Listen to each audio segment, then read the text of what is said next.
Cette rencontre sera une horreur pour Jackie Chan, même si à l'époque il n'en avait pas vraiment le choix.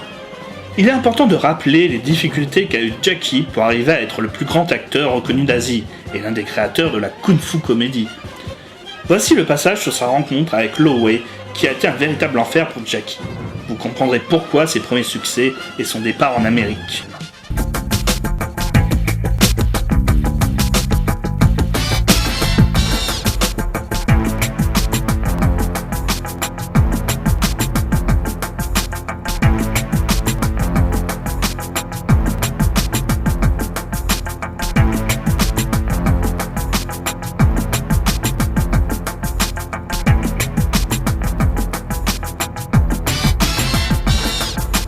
Jackie vit en Australie avec ses parents.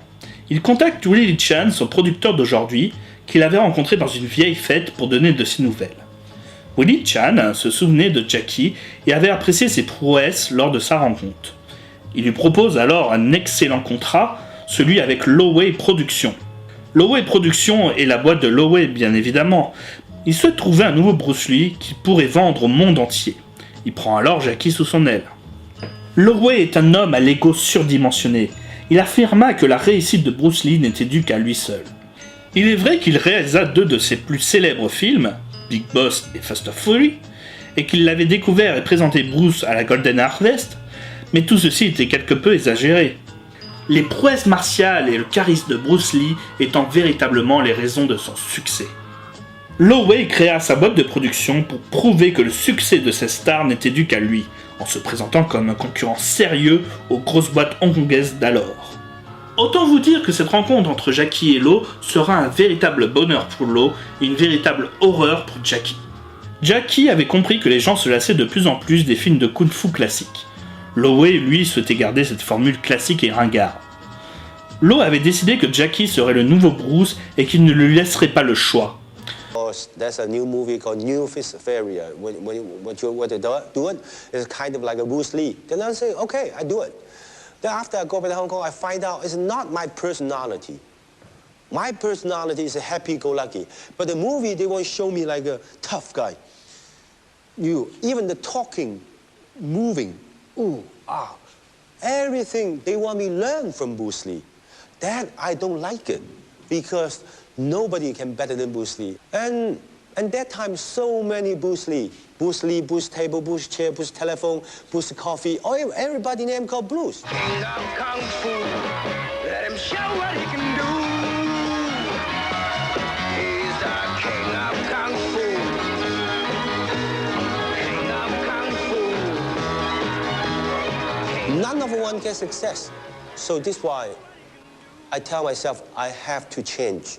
Suit un nombre hallucinant de films nuls entre le navet et le nanar ou le juste passable de la part de Jackie, comme Le Protecteur et Le Magnifique en 1978, Le Vengeur en 1977, le comble étant atteint parfois par La Nouvelle Fureur de Vaincre en 1976, suite d'un film à succès de Bruce Lee, ou alors Killer Meteor, toujours en 1976, où Jackie joue le rôle du méchant dans un film aux effets spéciaux grossiers, et où Jackie meurt dans une pluie de météorites.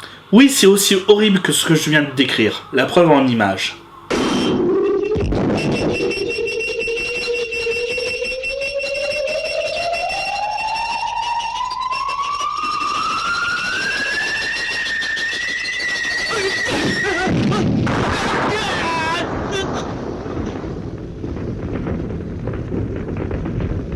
Autant vous annoncer tout de suite, ces films sont des catastrophes au box-office et niveau artistique. Jackie n'en peut plus des ordres du dictateur Lo qui l'empêche d'être libre et de faire les films qu'il veut.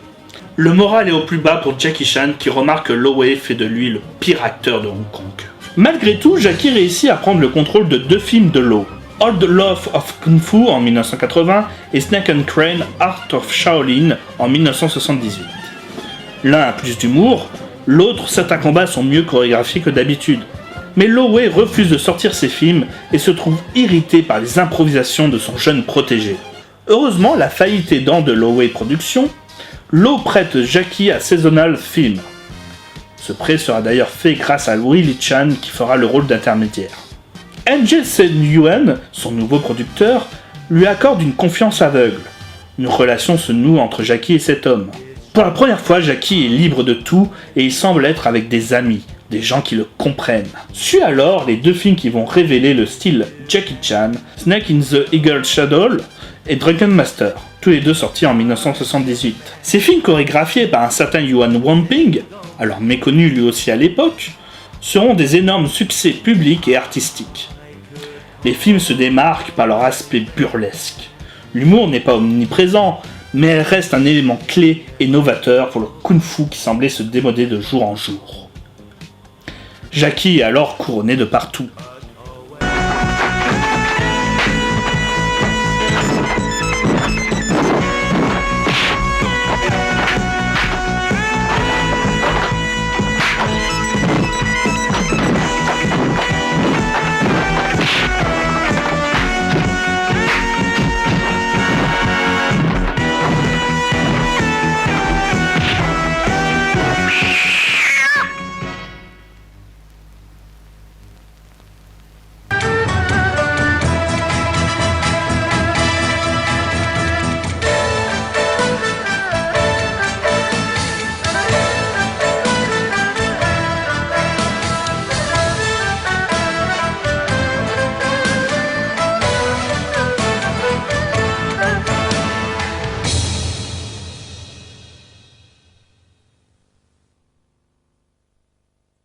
Si vous remarquez bien, la formule pour les 2 premiers films de Jackie, Snake in the Eagle Shadow et Drunken Master, sont les mêmes. Rien à dire. La grue déploie ses ailes. Non, pas si vite. Qu'est-ce que c'est que ça? Aucune force dans ce poignet. C'est comme ça que vous allez progresser. Corrigez-vous.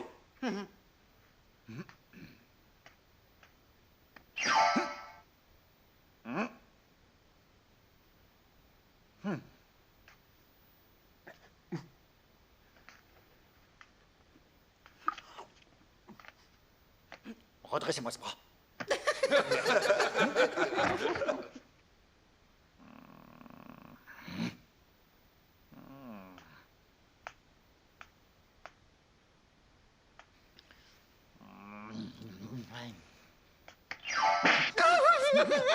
J'imagine que vous trouvez cela absolument irrésistible, le simple fait de vous moquer de moi, petit misérable. Qu'est-ce que vous dites de ça? C'est drôle. Et ça, c'est drôle. C'est pas moi. Alors qui c'était? Qui répondait? Feung, c'est Feung. Wang Feung?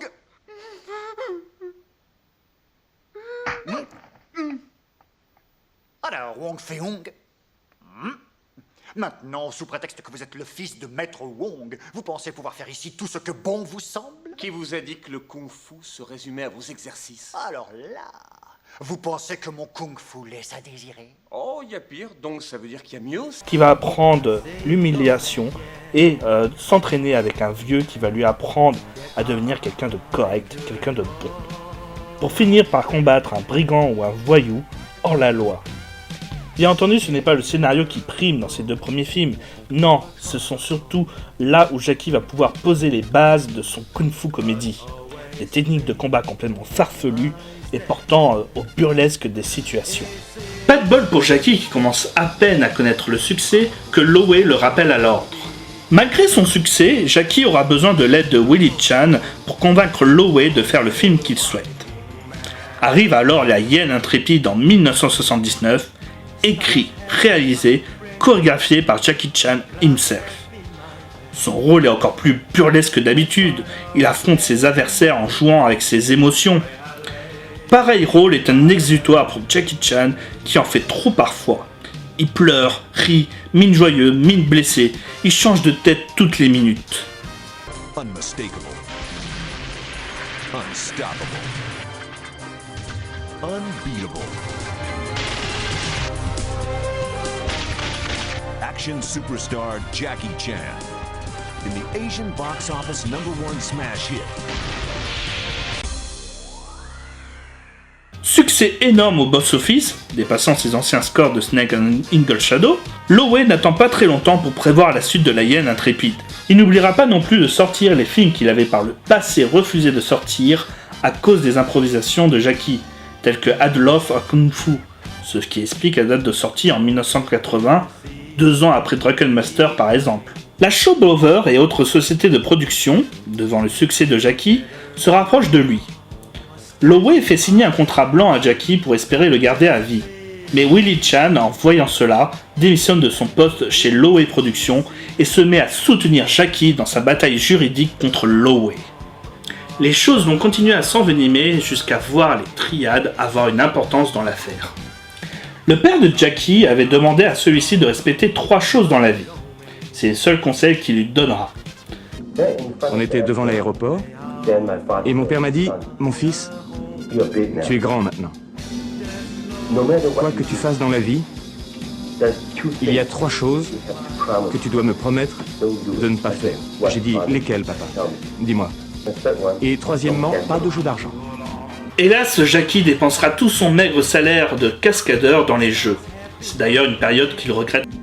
Premièrement, très important, pas de drogue. D'ailleurs, peut-on parler de non-respect de cette règle alors que Jackie, dans son adolescence, fumera mais jamais de drogue? Deuxièmement, pas de triade, de société secrète. Là encore, Jackie ne respectera pas sa promesse indirectement.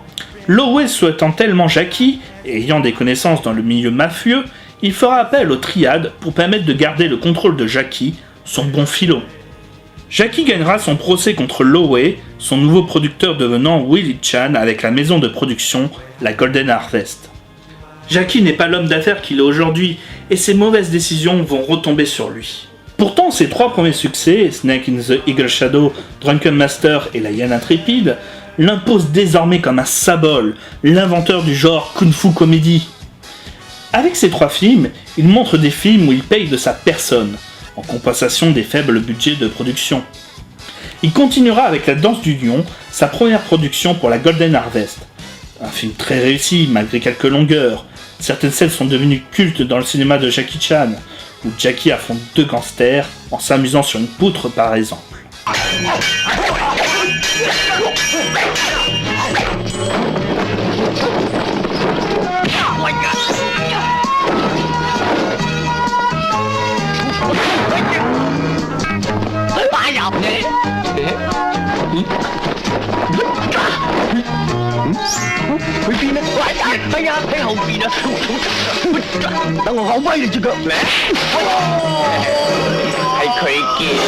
Hélas, Jackie Chan va devoir s'exiler en Amérique, et Willie Chan, devenu son manager, mais aussi son meilleur ami, va l'aider.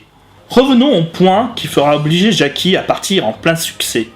Lowe, en compensation du film que fait Jackie pour la Golden, La Danse du Lion, mais aussi Dragon Lore, souhaite que Jackie entame à la fin de chaque journée le tournage de la suite de La Hyène Intrépide.